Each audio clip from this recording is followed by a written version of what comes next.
अब नेक्स्ट जो आती है जो बी पार्ट है इन डिमांड असाइनमेंट में, it is called as the reservation. Reservation में क्या होता है आपका, the basic idea in a reservation based scheme is to set some time slots for carrying reservation messages. ठीक है ना। अब इसमें क्या होता है कि सम टाइम स्लॉट्स जो है for carrying reservation messages, जैसे since these messages are usually smaller than data packets, they are called mini slots। तो यहाँ पे कुछ आते हैं that is called as your mini slots। so when a station has data to send, मान लो किसी को डेटा को सेंड करना है, it request a data slot by sending a reservation message। तो यहाँ पे एक रिजर्वेशन मैसेज होता है to the master in a reservation mini slot. और हम यहाँ पे क्या कर रहे हैं, देखो यहाँ पे हम कुछ टाइम स्लॉट जो है वो असाइन कर रहे हैं रिजर्वेशन मैसेजेस के लिए, कि भाई यहाँ से हमने कुछ एक स्पेसिफिक एक एरिया टाइप इस तरीके से रखा मास्टर के पास कि वहाँ उसमें क्या आएंगे, आपके रिजर्वेशन मैसेजेस आएंगे, है ना। तो उसे हमने क्या किया, जो आपका मैसेजेस जो होते हैं वो, ये जो मैसेजेस आएंगे वो डेटा पैकेट से छोटे होंगे। मतलब एक तरीके से, क्योंकि ओवरहेड वहाँ पे पोलिंग में क्या हो रही है आपकी, बार बार मास्टर भेज रहा है क्वेरी वगैरह के लिए, मैसेजेस का ट्रांसमिशन ज्यादा हो रहा है, तो वहाँ हमारे जगह जो है वो ज्यादा ऑक्यूपाई हो रही है। तो हमने यहाँ पे एक रिजर्वेशन बेस्ड स्कीम यूज करी है, जिसके अंदर हमने क्या करा, एक जो थोड़ा बहुत टाइम स्लॉट्स था वो उसके लिए असाइन कर दिया फॉर रिजर्वेशन मैसेजेस के लिए स्पेशली। अब ये रिजर्वेशन मैसेजेस क्या होंगे बेसिकली, मतलब जो रिजर्वेशन मैसेजेस होंगे वो हम डेटा पैकेट से आपके छोटे होंगे, तो हमने इनको नाम दे दिया, these are called as the mini slots.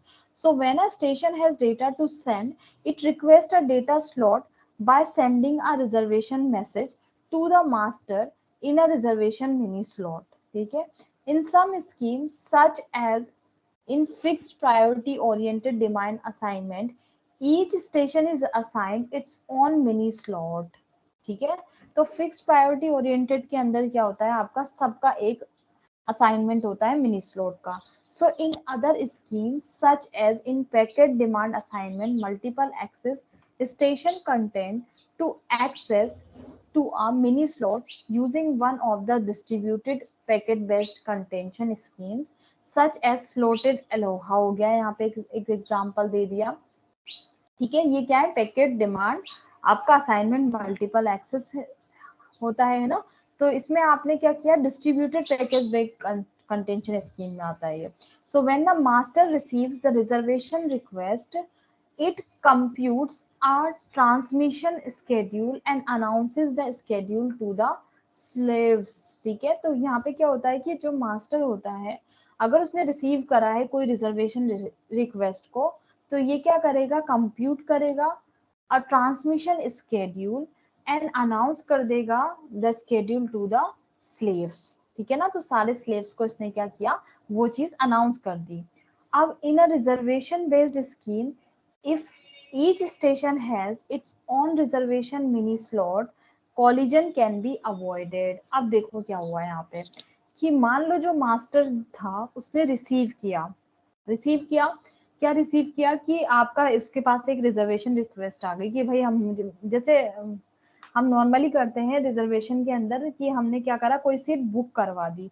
अब जैसे ही बुक करवा दी, तो जब हम ऐप, मान लो फॉर एन एग्जांपल, पहले हमने विंडो खोली, रिजर्वेशन विंडो खोली, तो वहां पे क्या हुआ कि हम अपना कोई रिजर्वेशन करवाना चाह रहे हैं, तो वहां पे आ जाता है ना कि इतनी सीट बुक्ड हो गई है, ये इतनी आपकी विकेट है ना, नंबर ऑफ सीट्स अवेलेबल करके। तो वो क्या हो रहा है, बेसिकली जो रिजर्व्ड हो गई हैं उनको पहले ही हटा दिया है। तो क्योंकि अगर उनको नहीं हटाते, मान लो उनको भी रखते, तो कॉलिजन के चांसेस बढ़ जाते हैं ना। तो सेम उसी तरीके की चीज है यहाँ पे। सो इन अ रिजर्वेशन बेस्ड स्कीम, वरना फिर एक सीट के लिए दो लोग क्लेम कर रहे होते। तो वही वाली चीज है कि यहाँ पे जैसे रिजर्वेशन रिक्वेस्ट आई, तो उसने क्या करा, सबके पास, स्लेव्स के पास अपडेटेशन भेज दी। जैसे ही अपडेटेशन भेज दी, तो उन्हें पता चल गया कि भाई ये तो इतने टाइम के लिए है या इतने उसके लिए बिजी हो रहा है। So moreover if reservation request have a priority field, the master can schedule urgent data before delay insensitive data। Packet collisions can happen only when station content for the mini slot which use only a small fraction of the total bandwidth। ठीक है। thus the largest part of the bandwidth assigned to data packet is used efficiently। तो यहाँ पे as compared to previous one, यहाँ पे हम थोड़ा सा collisions जो होती हैं उनको भी avoid कर सकते हैं। ठीक है।